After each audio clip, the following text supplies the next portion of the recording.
Hey guys, how are we doing? So excited that you are tuning in for day two.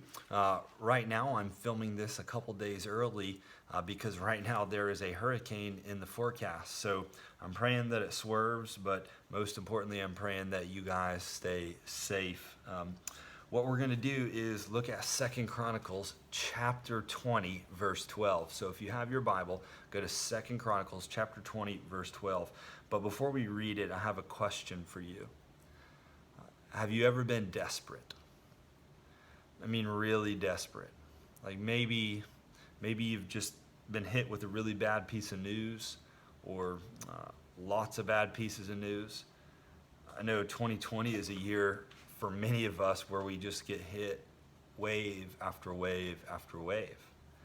Um, but I want to talk specifically to those of us who have felt that desperation before and have come to God just at the end of our rope and cried out to him in desperation.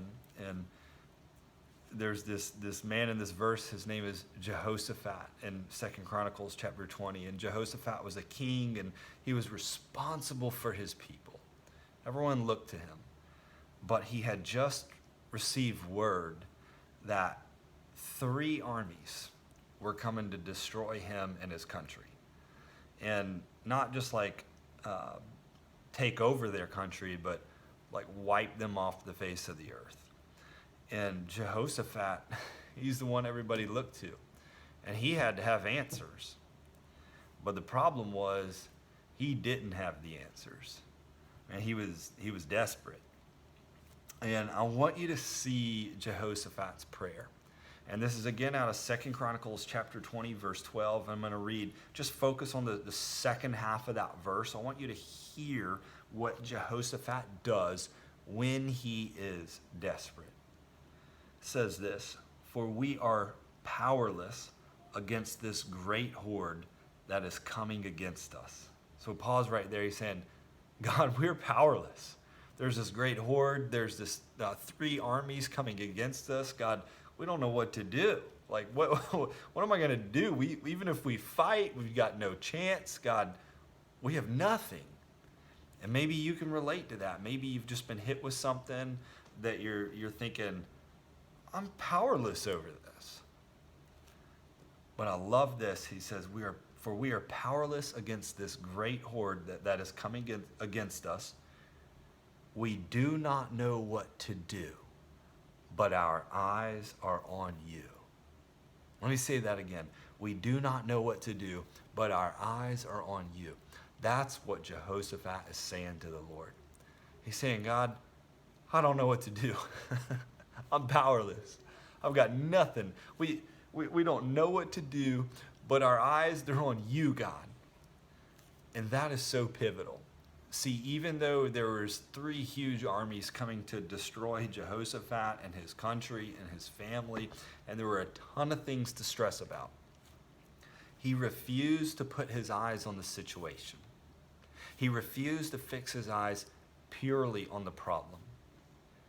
Chiefly, he set his focus, he set his gaze, he set his mind on God. He's saying, God, I'm looking to you. My eyes are fixed on you, God. You're our only shot. You're our only hope. You're everything that we need. We're desperate. We're looking to you, God. And I believe he was doing that in a way that he wasn't putting expectations on God, but he did have a sense of expectancy. He knew that at the end of the day, no matter how things turned out, God was going to move for God's glory. And God was not done with him, and God was going to do something that was that was beyond anything maybe even Jehoshaphat could ask. And so I would encourage you.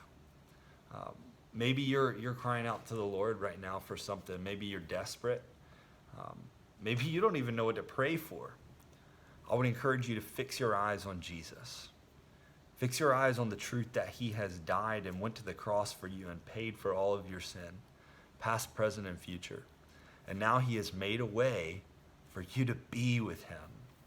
And he's not going to make our life just all cupcakes or a bed of roses, but he will work out things for his glory and for our good.